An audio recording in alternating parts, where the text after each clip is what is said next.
Learners ഇന്ന് നമ്മൾ പഠിക്കാൻ പോകുന്നത് ക്ലാസ് 11ന്റെ അക്കൗണ്ടൻസി ആണ്. Chapter 1 introduction to accounting. ഇതിൽ നമ്മൾ മെയിനായിട്ട് ഈ ചാപ്റ്ററിൽ പഠിക്കാനുള്ള സംഭവം എന്താണെന്ന് ചോദിച്ചു കഴിഞ്ഞാൽ ഇതാണ്: state the meaning and need of accounting, discuss the accounting as a source of information, identify ഇന്റേണലും എക്സ്റ്റേണൽ യൂസേഴ്സ് അക്കൗണ്ടൻസി ഇൻഫർമേഷൻ്റെ, പിന്നെ നെക്സ്റ്റ് ആണ് objectives of accounting, then role of accounting, പിന്നെ ചില ബേസിക് ടേംസ് അക്കൗണ്ടൻസിയിൽ യൂസ് ചെയ്യുന്ന ചില ബേസിക് ടേംസ്. അപ്പോൾ നമുക്ക് സ്ട്രേറ്റ് അവേ ക്ലാസ്സിലോട്ട് കിടക്കാം. ഏറ്റവും ആദ്യമേ നമ്മൾ ഇമ്പോർട്ടൻ്റ് ആയിട്ട് പറയുന്ന ഒരു ഡെഫിനേഷനാണ്. നമ്മുടെ അക്കൗണ്ടൻസിയുടെ ഒരു ചാപ്റ്റർ തുടങ്ങുമ്പോൾ തന്നെ നമ്മൾ അവിടെ കൺസിഡർ ചെയ്യുന്ന ഏറ്റവും ഇമ്പോർട്ടൻ്റ് ആയിട്ടുള്ള ഒരു കാര്യമാണ് ദ ഡെഫിനേഷൻ ഓഫ് അക്കൗണ്ടിംഗ്. ഇത് നമുക്കറിയാം, ഡെഫിനേഷൻ എന്ന് പറയുമ്പോഴത്തേക്കും AICPAയുടെ ഡെഫിനേഷനാണ് നമ്മുടെ മുന്നിലുള്ളത്. ഇത് കറക്റ്റ് ആയിട്ട് തന്നെ എഴുതണം. According to AICPA, that is American institute of certified public accountants, അവർ പറഞ്ഞിരിക്കുന്ന ഒരു പ്രത്യേക ഒരു ഡെഫിനേഷൻ ഉണ്ട്. എന്ന് പറഞ്ഞാൽ ഇത് accounting is defined as the art of recording. ഇതിൽ കുറച്ച് ഇമ്പോർട്ടൻ്റ് ആയിട്ടുള്ള കാര്യങ്ങൾ എന്താണെന്ന് ചോദിച്ചാൽ ഇതാണ്: recording, classifying, summarizing in a significant manner and in terms of money, transactions and events which are in part at least of a financial character and interpreting the results thereof. ഇത്രയും കാര്യങ്ങളാണ് നമ്മുടെ ഡെഫിനേഷനിൽ നമ്മൾ മൊത്തത്തിൽ പഠിക്കാനുള്ളത്. ഓക്കെ, അപ്പം എന്താണ് according to American institute of certified public accountants, accountancy എന്ന് പറയുന്നത് അതൊരു റെക്കോർഡ് ചെയ്യുന്നത് ഒരു കലയാണ്, അല്ലെ, ഒരു ആർട്ടാണ്. എന്തിൻ്റെ ആർട്ടാണ്? റെക്കോർഡ് ചെയ്യുക, കറക്റ്റ് ആയിട്ടുള്ള കാര്യങ്ങൾ റെക്കോർഡ് ചെയ്യുക, പിന്നെ ക്ലാസിഫൈ ചെയ്യുക. റെക്കോർഡ് ചെയ്ത എല്ലാ കാര്യങ്ങളും നമുക്ക് ആവശ്യമുള്ളതായിരിക്കില്ല. അപ്പം എന്തൊക്കെ നമുക്ക് സാധനങ്ങളുണ്ടോ, എത്ര കാര്യങ്ങൾ നമുക്ക് കിട്ടിയിട്ടുണ്ടോ, അതിൽ നിന്ന് നമുക്ക് ആവശ്യമുള്ള കാര്യങ്ങളെ നമ്മൾ എന്ത് ചെയ്യണം? വേർതിരിച്ച് മാറ്റണം. ഫോർ എക്സാമ്പിൾ, ഇവിടെ നമ്മളൊരു ഡെമോൺസ്ട്രേഷൻ വരയ്ക്കാം. അപ്പം നമുക്ക് കിട്ടുന്ന എല്ലാ ഡേറ്റയും നമുക്ക് റെക്കോർഡ് ചെയ്യേണ്ട ആവശ്യം ഉണ്ടാവുകയില്ല. അപ്പം അതിൽ നമുക്ക് ആവശ്യമുള്ള ഡേറ്റാനെ മാത്രം വേർതിരിച്ച് എടുക്കുക, അതല്ലെങ്കിൽ നമുക്ക് ക്ലാസിഫൈ ചെയ്യുക എന്ന് പറയാൻ പറ്റും. ഇനി നെക്സ്റ്റ് ആണ് സമ്മറൈസ് ചെയ്യുക. നമ്മുടെ കൈ കിട്ടുന്ന ഈ ഡേറ്റനെ മുഴുവൻ നമുക്ക് അതേപടി കിട്ടുന്ന അതേപടി നമുക്ക് അക്സെപ്റ്റ് ചെയ്യണമെന്നില്ല. നമ്മൾ അതിനെ സമ്മറൈസ് ചെയ്യും. അപ്പം ഇതിനെ ഒരു സമ്മറൈസ് ചെയ്യുക എന്ന് പറയുമ്പോൾ നമുക്കറിയാം, അക്കൗണ്ടൻസിയിൽ സമ്മറൈസ് ചെയ്യുക എന്ന് പറയുമ്പോൾ അതൊരു സ്റ്റേറ്റ്മെന്റ് പരുവത്തിൽ നമ്മൾ അതിനെ റെക്കോർഡ് ചെയ്യുക, ചുരുക്കി കാണിക്കുക എന്നൊക്കെയുള്ളതാണ് ഉദ്ദേശിക്കുന്നത്. ഈ ഡേറ്റനെ തന്നെ നമ്മൾ സമ്മറൈസ് ചെയ്യുകയാണ്. ഇനി എങ്ങനത്തെ ഡേറ്റനെയാണ് നമ്മളിത് കളക്ട് ചെയ്യേണ്ടത്? Which are expressed in money transactions and have the financial character. അതാണ് ഇവിടെ ഉദ്ദേശിക്കുന്നത്. അതായത് മണി ട്രാൻസാക്ഷൻസിൽ സാമ്പത്തികമായിട്ടും ഒരു വാല്യൂ ഉള്ള, മൂല്യമുള്ള ട്രാൻസാക്ഷൻസിനെ മാത്രമാണ് നമ്മൾ റെക്കോർഡ് ചെയ്യുള്ളൂ. അങ്ങനെ പറയുമ്പോൾ ഏതൊക്കെയായിരിക്കും നോൺ മോണിറ്ററി ട്രാൻസാക്ഷൻസ് എന്ന് നമുക്ക് നോക്കാം. ട്രാൻസാക്ഷൻസ് എന്ന് പറയുമ്പോൾ രണ്ട് ടൈപ്പിലുണ്ട്. ഒന്നാമത്തെന്ന് പറയുമ്പോഴത്തേക്കും monetary and non monetary. Monetary transactions എന്ന് പറയുമ്പോഴത്തേക്കും നമുക്ക് ഇതിൽ നിന്ന് ഫിനാൻഷ്യൽ ബെനിഫിറ്റ് കിട്ടുന്നു എന്നുള്ളതാണ് ഉദ്ദേശിക്കുന്നത്. ഇനി അവ എന്തൊക്കെയാവാം? മോണിറ്ററി എന്ന് പറയുന്നത് ഇപ്പോൾ ഫോർ എക്സാമ്പിൾ ഒരു ഷെഫ് ജോലി ചെയ്യുന്ന ഒരു ഷെഫ് ആണെങ്കിൽ അവരെ സംബന്ധിച്ച് നോക്കുമ്പോഴത്തേക്കും അവർക്ക് കിട്ടുന്ന ഒരു മോണിറ്ററി ബെനിഫിറ്റ് ആണ്. ഒരു ഷെഫ് ഹോട്ടലിൽ ജോലി ചെയ്യുമ്പം അവർക്ക് കിട്ടുന്ന എന്താണ്? ഒരു വരുമാനമുണ്ട്. അവർ ജോലി ചെയ്യുന്നതിന് കിട്ടുന്ന ഒരു വരുമാനമുണ്ട്. അതാണ് അവരുടെ മോണിറ്ററി ബെനിഫിറ്റ്. അങ്ങനത്തെ കാര്യങ്ങളൊക്കെ നമ്മൾ എന്ത് ചെയ്യും? റെക്കോർഡ് ചെയ്യും. ഇനി അതേ സ്ഥാനത്ത് നോൺ മോണിറ്ററിയുടെ എക്സാമ്പിൾ ആലോചിച്ചാലോ? നോൺ മോണിറ്ററി എക്സാമ്പിൾ ആണ് നമ്മുടെ അമ്മമാർ നമുക്ക് വേണ്ടിയിട്ട് ഫുഡ് ഉണ്ടാക്കുന്നത്. നമ്മുടെ അമ്മമാർ നമുക്ക് വേണ്ടിയിട്ട് വീട്ടിൽ ഫുഡ് ഉണ്ടാക്കുമ്പോഴത്തേക്കും നമ്മൾ അതിന് റെമ്യൂണറേഷൻ പേ ചെയ്യുന്നില്ല. ഒരു റെമ്യൂണറേഷൻ അവിടെ അവർക്ക് പേ ചെയ്യുന്നില്ല. അപ്പോൾ എന്തുണ്ട്? അങ്ങനത്തെ ജോലികൾ എന്ന് പറയുമ്പോൾ ദാറ്റ്സ് നോൺ മോണിറ്ററി. ഹോപ്പ് മനസ്സിലായി എന്ന് വിശ്വസിക്കുന്നു. അപ്പം നമ്മുടെ അക്കൗണ്ടിങ് ട്രാൻസാക്ഷൻസിൽ നമ്മൾ റെക്കോർഡ് ചെയ്യുന്നത് എങ്ങനത്തെ ട്രാൻസാക്ഷൻസ് ആണ്? നമ്മൾ റെക്കോർഡ് ചെയ്യുന്ന ആകെ മോണിറ്ററി ട്രാൻസാക്ഷൻസ് മാത്രമേ നമുക്ക് റെക്കോർഡ് ചെയ്യാൻ പോസിബിലിറ്റി ഉള്ളൂ. അപ്പം നമ്മൾ ആലോചിച്ച് നോക്കുക. അപ്പം മോണിറ്ററി ബെനിഫിറ്റ് ഇല്ലാത്ത ട്രാൻസാക്ഷൻസ്, ഇപ്പോൾ ഒരു എംപ്ലോയി നല്ല ജോലി ചെയ്തു, നന്നായിട്ട് ജോലി ചെയ്തു, സിൻസിയർ ആയിട്ട് ചെയ്തു, അതൊന്നും നമ്മൾ റെക്കോർഡ് ചെയ്യുകയില്ല. പക്ഷേ അയാൾക്ക് വേണ്ടി നമ്മൾ എക്സ്ട്രാ ഒരു 1000 രൂപ ബോണസ് കൊടുത്തു, അല്ലെങ്കിൽ പോട്ടെ 1000 അല്ല 10 രൂപയോ 1 രൂപയാണെങ്കിൽ പോലും കൊടുത്തെങ്കിൽ അത് അവിടെ ഒരു മോണിറ്ററി ബെനിഫിറ്റ് ഉണ്ട്, സാമ്പത്തികം അവിടെ ഇൻവോൾവ് ആണ്. അപ്പോൾ അതുകൊണ്ട് തന്നെ അതിനെ നമ്മൾ റെക്കോർഡ് ചെയ്യും, അത് എത്ര ചെറിയ എമൗണ്ട് ആണെങ്കിലും. നമ്മൾ മുന്നോട്ട് പോവുകയാണെങ്കിൽ നമുക്ക് ഇവിടെ ഒരു ഹിസ്റ്ററി കാണാൻ പറ്റും, എങ്ങനെയാണ് അക്കൗണ്ടൻസി എന്ന് പറഞ്ഞ ഒരു കോൺസെപ്റ്റ് ഡിറൈവ് ചെയ്തെന്നുള്ളത്. അപ്പോൾ മെയിനായിട്ട് നമ്മൾ അറിഞ്ഞിരിക്കേണ്ട ഒരു കാര്യം എന്ന് വെച്ചാൽ അക്കൗണ്ടൻസിയുടെ ഫാദർ എന്നറിയപ്പെടുന്നത് it's Luca Pacioli. Luca Pacioli എന്ന് പറയുന്ന ഒരു എക്കണോമിസ്റ്റ് ആണ്. ഈ നേരത്തെ നമ്മൾ പറഞ്ഞ പോലെ തന്നെ എക്കണോമിക് ഈവൻസും ഉണ്ട്, നോൺ എക്കണോമിക് ഈവൻസും ഉണ്ട് നമ്മൾ പറഞ്ഞു. അപ്പോൾ അത് ഓൾറെഡി നമ്മൾ ക്ലിയർ ആണെന്ന് വിശ്വസിക്കുന്നു. ഇപ്പം ഇത് ടെക്സ്റ്റ് ബുക്കിൻ്റെ അകത്ത് കൊടുത്തിട്ടുണ്ട് എന്തൊക്കെയാണ് എക്സാമ്പിൾസ് എന്നുള്ളത്. Sale of merchandise to the consumers, rendering services to the consumers. അപ്പോൾ അങ്ങനെ ഓരോ എക്സാമ്പിൾസ് ആണ്. നെക്സ്റ്റ് ആണ് നമുക്ക് നോക്കേണ്ടത്. നമ്മുടെ ആ ഒരു ഡെഫിനേഷനിൽ നമ്മൾ പറഞ്ഞാൽ കുറച്ച് കോൺസെപ്റ്റുകളുണ്ട്. എന്താണ് അക്കൗണ്ടൻസി എന്ന് പറയുമ്പോൾ? അത് ഐഡന്റിഫിക്കേഷൻ ഓഫ് ട്രാൻസാക്ഷൻസ് ആണെന്ന് അറിയാം, ഇനി അതിന് മെഷർ ചെയ്യുകയാണെന്ന് അറിയാം, ക്ലാസിഫൈ ചെയ്യുകയെന്ന് അറിയാം, ഈ ട്രാൻസാക്ഷൻസിനെ നമ്മൾ റെക്കോർഡ് ചെയ്ത് വെക്കുകയാണെന്ന് അറിയാം. ഇനി നെക്സ്റ്റ് ലാസ്റ്റ് ആണ് എന്ത്? കമ്മ്യൂണിക്കേഷൻ. അതായത് നമ്മൾ ഈ അക്കൗണ്ടിങ്ങിന്റെ ഇൻഫർമേഷനെ നമ്മൾ കമ്മ്യൂണിക്കേറ്റ് ചെയ്യാണ്. ഒത്തിരി യൂസേഴ്സ് ഉണ്ട്. അപ്പോൾ ഇവിടെ നമ്മൾ വേറെ കാര്യം പഠിക്കണമെന്ന് വെച്ചാൽ all are the users of accounting information. അപ്പോൾ ഈ അക്കൗണ്ടിങ് ഇൻഫർമേഷന്റെ യൂസേഴ്സ് എന്ന് പറയുമ്പോഴത്തേക്കും ഇവിടെ രണ്ട് രീതിയിലാണ് ഇവിടെ കാറ്റഗറൈസ് ചെയ്യുന്നത്. First one is internal users of accounting and the second one is external users of accounting. Internal യൂസേഴ്സും ഉണ്ട്, എക്സ്റ്റേണൽ യൂസേഴ്സും ഉണ്ട്. അപ്പോൾ പേര് പോലെ തന്നെ നമുക്കറിയാം, ഇന്റേണൽ എന്ന് പറഞ്ഞാൽ സ്ഥാപനത്തിനുള്ളിലുള്ളത്, എക്സ്റ്റേണൽ എന്ന് പറയുമ്പോൾ എന്നാണ്? പുറമേ ഉള്ളവർ എന്നാണ് ഉദ്ദേശിക്കുന്നത്. അപ്പോൾ ഇവിടെ എന്ന് പറയുമ്പോഴത്തേക്കും ഇവിടെയും സെയിം മീനിങ് തന്നെയാണ് വരുന്നത്. ഇവിടെ ഇന്റേണൽ യൂസേഴ്സ് ഓഫ് അക്കൗണ്ടിങ് എന്ന് പറയുമ്പോൾ സ്ഥാപനത്തിന്റെ ഉള്ളിലുള്ള ചില ആൾക്കാർക്ക് നമ്മുടെ സ്ഥാപനത്തിനെ പറ്റി, അല്ലെങ്കിൽ എങ്ങനെ നമ്മുടെ അക്കൗണ്ട്സ് ഒക്കെ പോകുന്നു, എങ്ങനെ സ്ഥാപനം പോകുന്നു, പ്രോഫിറ്റബിൾ ആണോ ലോസിലാണോ എന്നൊക്കെ അറിയാനുള്ള താല്പര്യം ഉണ്ടാവും. അവ ആരൊക്കെയാണെന്ന് ചോദിച്ചു കഴിഞ്ഞാൽ they are employees of the firm, because അവർക്ക് എന്താണ് നമ്മൾ പൈസ സാലറി ആയിട്ടും വേജസ് ആയിട്ടും കൊടുക്കുന്നതാണ്. അപ്പോൾ അവരത് അറിയേണ്ട ആ ഒരു റെസ്പോൺസിബിലിറ്റി അവർക്ക് ഉണ്ടാവും. ഇനി employees, directors of the firm, directors ആണ് മെയിൻ ആയിട്ടുള്ള ആൾക്കാർ അല്ലേ, അത് ആദ്യമേ പറയണമായിരുന്നു. So sorry. ഡയറക്ടേഴ്സ് എന്ന് പറയുമ്പോഴത്തേക്കും അവരാണ് ഈ ഒരു ബിസിനസ്സിനെ മുന്നോട്ട് കൊണ്ടുപോകുന്നത്. അപ്പം ഡയറക്ടേഴ്സ് ഉണ്ട്, ഓണേഴ്സ് ഉണ്ട്. ഇവർക്കൊക്കെ എന്ന് പറയുമ്പോൾ അവരുടെ സ്ഥാപനം എങ്ങനെ പോകുന്നു എന്നുള്ള അടിസ്ഥാനമായിട്ട് അറിയാനുള്ള താല്പര്യം ഏറ്റവും കൂടുതൽ ഇവർക്കാണ്. അത് കഴിഞ്ഞാൽ എംപ്ലോയീസിനാണ്, അവർക്ക് കിട്ടുന്ന വരുമാനം അനുസരിച്ച് ഉള്ള ഒരു വരുമാനമാണോ കമ്പനിക്കുള്ളത്, അതോ അതിൽ കൂടുതലുണ്ടോ, എങ്ങനെയൊക്കെയാണെന്ന് അറിയാനുള്ള ഒരു താല്പര്യം ഉണ്ടാവും, എക്സെട്ര. ഇനി ഇതേപോലെ തന്നെ എന്തുണ്ട്, എക്സ്റ്റേണൽ യൂസേഴ്സും ഉണ്ട്. എക്സ്റ്റേണൽ യൂസേഴ്സിന് എന്തുകൊണ്ട് നമ്മുടെ കമ്പനിയെ പറ്റി അറിയാൻ താല്പര്യം ഉണ്ടാകും എന്ന് ചോദിച്ചു കഴിഞ്ഞാൽ, they want to know the profits അല്ലേ. അപ്പം നമുക്ക് ഷെയർ ഹോൾഡേഴ്സ് അല്ലെങ്കിൽ സ്റ്റേക്ക് ഹോൾഡേഴ്സ് എന്ന് പറയും അവരെ. ഷെയർ ഹോൾഡേഴ്സ് അല്ലെങ്കിൽ സ്റ്റേക്ക് ഹോൾഡേഴ്സ്, ബിക്കോസ് അവർക്കാണ് പ്രോഫിറ്റ് കിട്ടുന്നത്. അപ്പം കമ്പനിക്ക് എന്തുമാത്രം പ്രോഫിറ്റ് ഉണ്ട് അതിന്റെ ഒരു ഷെയർ ഇവർക്ക് കൊടുക്കണമല്ലോ. അപ്പോൾ കമ്പനിക്ക് ഒരു വലിയൊരു എമൗണ്ട് പ്രോഫിറ്റ് ഉണ്ട്, പക്ഷേ അതിൽ നിന്നൊരു ചെറിയൊരു പോർഷൻ മാത്രമാണ് ഇവർക്ക് കൊടുക്കുന്നതെങ്കിൽ ഇവർക്ക് തീർച്ചയായും താല്പര്യം ഉണ്ടാവും അറിയണമെങ്കിൽ അല്ലേ.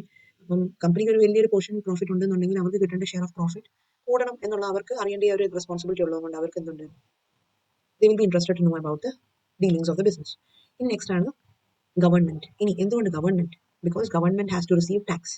അപ്പം ഇതേപോലെ തന്നെ ഗവൺമെന്റ് ടോട്ടൽ വരുമാനത്തിൽ നമ്മൾ ചെറിയൊരു ഒരു പോർഷൻ ആണോ ടാക്സിന് കൊടുക്കുന്നത്, അല്ലെങ്കിൽ കൃത്യമായിട്ടുള്ള ആ ഒരു വരുമാനം കാണിച്ചുള്ള ടാക്സ് ആണോ കൊടുക്കുന്നത്, കുറവാണോ എന്നൊക്കെ അറിയാനുള്ള ഒരു താല്പര്യം ഗവൺമെന്റിനും ഉണ്ടാവും. അപ്പോൾ ഇതുപോലെ എന്ന് വെച്ചാൽ ജസ്റ്റ് എന്ന് കാറ്റഗറൈസ് ചെയ്യാൻ വേണ്ടിയിട്ട് ഞാൻ ജസ്റ്റ് 2-3 എക്സാമ്പിൾസ് അങ്ങോട്ട് പറഞ്ഞേ ഉള്ളൂ. So they are called as internal users of accounting information and external users of accounting information. ഇത് വളരെ ഇമ്പോർട്ടന്റ് ആയിട്ടുള്ള 2 കോൺസെപ്റ്റ് ആണ്, ഇത് എക്സാമിന് ചോദിക്കാറുള്ളതാണ്. ഇനി അടുത്ത വരുന്നതാണ് നമുക്ക് branches of accounting. Branches of accounting. ഇനി നമുക്കറിയാം ബ്രാഞ്ചസ് എന്ന് പറയുമ്പോൾ അവിടെ 3 എണ്ണം ഉണ്ട്. അക്കൗണ്ടിംഗ് ഇൻഫർമേഷൻ എന്ന് പറയുന്നത് എന്താണ്, അക്കൗണ്ടിംഗ് രീതികൾ എന്ന് പറയുമ്പോൾ 3 തരത്തിലുണ്ട്. First one is financial accounting, next one is cost accounting, ഇനി മൂന്നാമത്തതാണ് മാനേജ്മെന്റ് അക്കൗണ്ടിംഗ്. ഏറ്റവും ആദ്യമേ ഫിനാൻഷ്യൽ അക്കൗണ്ടിംഗ് എന്ന് പറയുന്ന കോൺസെപ്റ്റ് ആണ് നമ്മളിപ്പോൾ നിലവിൽ പഠിച്ചുകൊണ്ടിരിക്കുന്നത്. ഫിനാൻഷ്യൽ അക്കൗണ്ടിംഗ് എന്ന് പറയുമ്പോഴത്തേക്കും വേറെ ഒന്നുമല്ല, ഇവിടെ എല്ലാവിധ ഫിനാൻഷ്യൽ കാര്യങ്ങളെ പറ്റിയാണ് നമ്മളിവിടെ റെക്കോർഡ് ചെയ്യുന്നത്. ഫിനാൻഷ്യൽ ഒരു ഓർഗനൈസേഷന്റെ ഫിനാൻഷ്യൽ സാമ്പത്തികമായിട്ടുള്ള സക്സസും സാമ്പത്തികമായിട്ടുള്ള ആ ഒരു ഭദ്രതയെ പറ്റിയൊക്കെയാണ് നമ്മൾ കാൽക്കുലേറ്റ് ചെയ്യുന്നത് ഫിനാൻഷ്യൽ അക്കൗണ്ടിംഗിൽ. ഇനി നെക്സ്റ്റ് ആണ് കോസ്റ്റ് അക്കൗണ്ടിംഗ്. ഇതെന്ന് വെച്ചാൽ സാധാരണ നമ്മൾ യൂസ് ചെയ്യുന്നത് ഫാക്ടറീസിലാണ്, ഫാക്ടറികളിലാണ് നമ്മൾ ഇതിനെ യൂസ് ചെയ്യുന്നത്. ഇനി ഇവ എന്തിനാ യൂസ് ചെയ്യുന്നത് ചോദിച്ചു കഴിഞ്ഞാൽ, ഇറ്റ് ഇസ് ടു കാൽക്കുലേറ്റ്. നമ്മളിപ്പം ഫാക്ടറികളിലൊക്കെ നമുക്കറിയാം, ഫാക്ടറികളിലൊക്കെ മെയിൻ ആയിട്ടും കോസ്റ്റ് വരുന്ന ഓരോ ഡിപ്പാർട്ട്മെന്റ് അനുസരിച്ച്. ഫോർ എക്സാമ്പിൾ റോ മെറ്റീരിയൽസിന്റെ കോസ്റ്റ്, പിന്നെ അതേപോലെ നമുക്ക് പ്രോസസ്സിംഗ് കോസ്റ്റ്, പിന്നെ അത് കഴിഞ്ഞാൽ പിന്നെ നമുക്ക് പറയുകയാണെങ്കിൽ എന്താ പറയുക മാനുഫാക്ചറിങ് അല്ല, മാനുഫാക്ചറിങ് പ്രോസസ്സിംഗ് സെയിം ഏകദേശം വരില്ല. പിന്നെ അതല്ലെങ്കിൽ നമുക്ക് സെയിൽസ് ഡിപ്പാർട്ട്മെന്റിന്റെ കോസ്റ്റ്. അപ്പം അങ്ങനെ വിവിധ തരം ഡിപ്പാർട്ട്മെന്റുകളിലായിട്ടാണ് നമുക്ക് കോസ്റ്റ് ഉണ്ടാകുന്നത് ഒരു സ്ഥാപനത്തിൽ. അപ്പം ഇവ എല്ലാത്തിനെയും നമ്മൾ ആ ഓരോ ലെവലിൽ നമ്മൾ ഇപ്പം റോ മെറ്റീരിയൽസ് ഡിപ്പാർട്ട്മെന്റ് എത്ര കോസ്റ്റ് ആയി ഇന്നത്, ഇനി പ്രോസസ്സിംഗ് ഡിപ്പാർട്ട്മെന്റ് എത്ര കോസ്റ്റ് ആയി എന്ന് പറഞ്ഞിട്ട് ഓരോ സ്റ്റേജസിലും നമ്മൾ കോസ്റ്റിംഗ് മെത്തേഡ് അപ്ലൈ ചെയ്യുവാണ്. അപ്പോൾ അതൊരു വേറെ ലെവൽ ഓഫ് അക്കൗണ്ടിംഗ് രീതികളാണ്. ഇനി നെക്സ്റ്റ് ആണ് ഇതേപോലെ മാനേജ്മെന്റ് അക്കൗണ്ടിംഗ്.